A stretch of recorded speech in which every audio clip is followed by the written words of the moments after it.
We observe today not a victory of party, but a celebration of freedom, symbolizing an end as well as a beginning, signifying renewal as well as change. For I have sworn before you and Almighty God the same solemn oath our forebears prescribed nearly a century and 3/4 ago. The world is very different now, for man holds in his mortal hands the power to abolish all forms of human poverty and all forms of human life. And yet the same revolutionary beliefs for which our forebears fought are still at issue around the globe. The belief that the rights of man come not from the generosity of the state, but from the hand of God. We dare not forget today that we are the heirs of that first revolution. Let the word go forth from this time and place to friend and foe alike that the torch has been passed to a new generation of Americans born in this century, tempered by war, disciplined by a hard and bitter peace, proud of our ancient heritage, and unwilling to witness or permit the slow undoing of those human rights to which this nation has always been committed and to which we are committed today at home and around the world.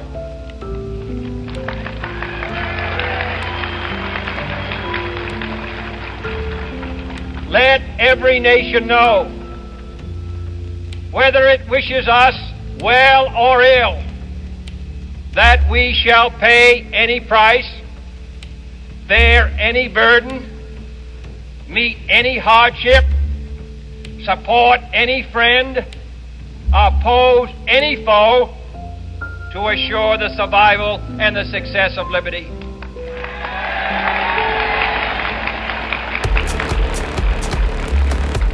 This much we pledge and more. To those old allies whose cultural and spiritual origins we share, we pledge the loyalty of faithful friends. United, there is little we cannot do in a host of cooperative ventures. Divided, there is little we can do, for we dare not meet a powerful challenge at odds and split asunder. To those new states whom we welcome to the ranks of the free, we pledge our word that one form of colonial control shall not have passed away, merely to be replaced by a far more iron tyranny. We shall not always expect to find them supporting our view, but we shall always hope to find them strongly supporting their own freedom, and to remember that in the past, those who foolishly sought power by riding the back of the tiger ended up inside.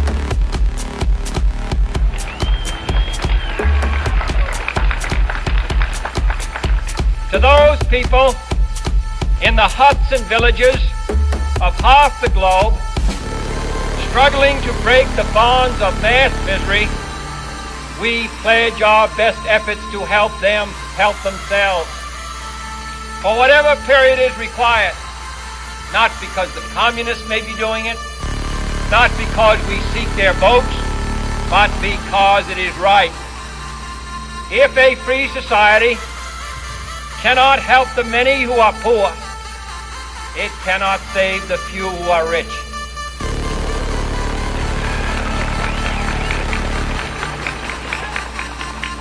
To our sister republics south of our border, we offer a special pledge to convert our good words into good deeds. In a new alliance for progress, to assist free men and free governments in casting off the chains of poverty. But this peaceful revolution of hope cannot become the prey of hostile powers. Let all our neighbors know that we shall join with them to oppose aggression or subversion anywhere in the Americas. And let every other power know that this hemisphere intends to remain the master of its own house.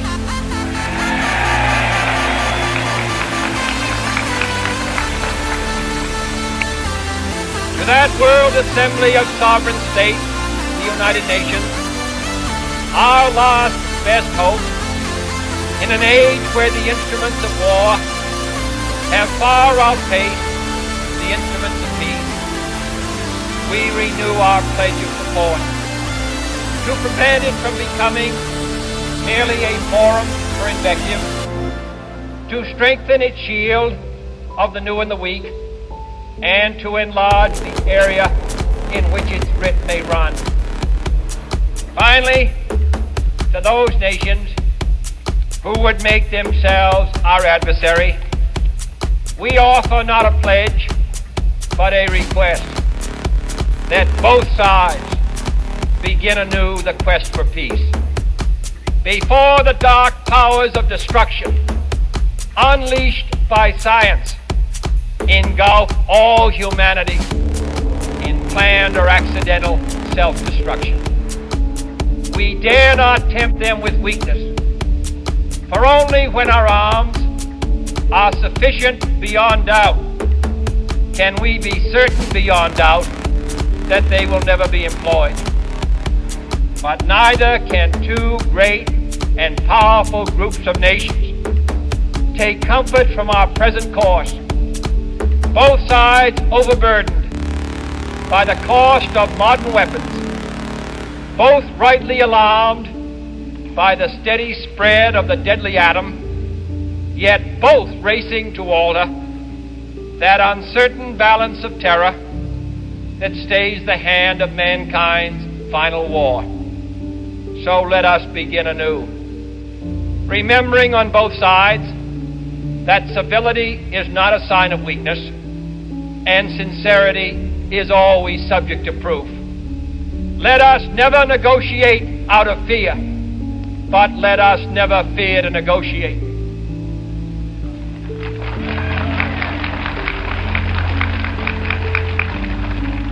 Let both sides explore what problems unite us, instead of belaboring those problems which divide us. Let both sides, for the first time, formulate serious and precise proposals for the inspection and control of arms, and bring the absolute power to destroy other nations under the absolute control of all nations.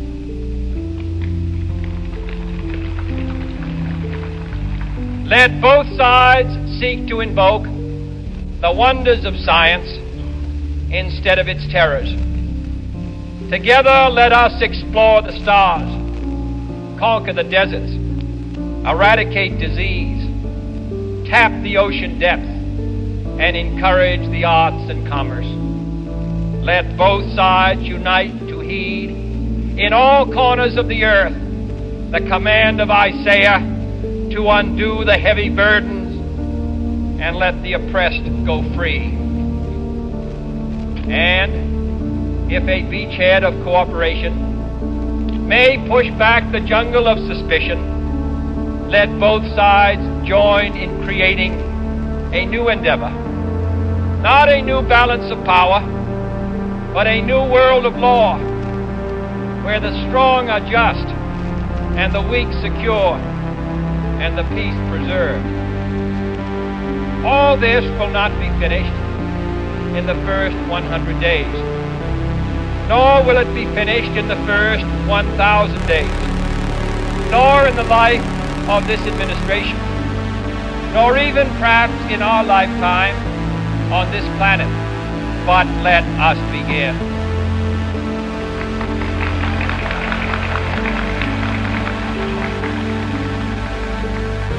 In your hands, my fellow citizens, more than mine, will rest the final success or failure of our course. Since this country was founded, each generation of Americans has been summoned to give testimony to its national loyalty. The graves of young Americans who answered the call to service surround the globe. Now the trumpet summons us again, not as a call to bear arms, though arms we need, not as a call to battle, though in battle we are, but a call to bear the burden of a long twilight struggle, year in and year out, rejoicing in hope, patient in tribulation, a struggle against the common enemies of man, tyranny, poverty, disease, and war itself. Can we forge against these enemies a grand and global alliance,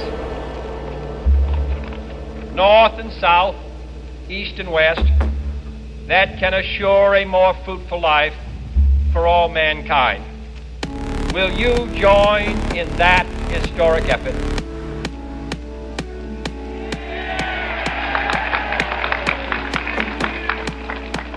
In the long history of the world, only a few generations have been granted the role of defending freedom in its hour of maximum danger. I do not shrink from this responsibility. I welcome it.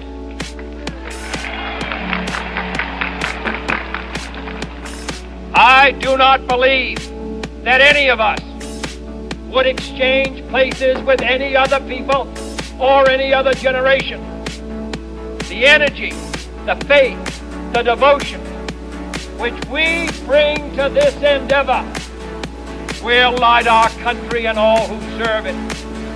And the glow from that fire can truly light the world. And so, my fellow Americans, ask not what your country can do for you. Ask what you can do for your country.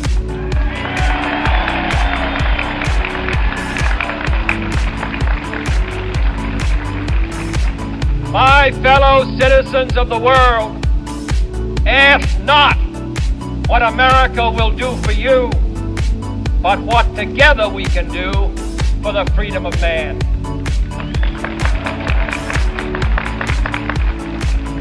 Finally, whether you are citizens of America or citizens of the world, ask of us here the same high standards of strength and sacrifice which we ask of you. With a good conscience, our only sure reward, with history the final judge of our deeds, let us go forth to lead the land we love, asking His blessing and His help, but knowing that here on earth, God's work must truly be our own.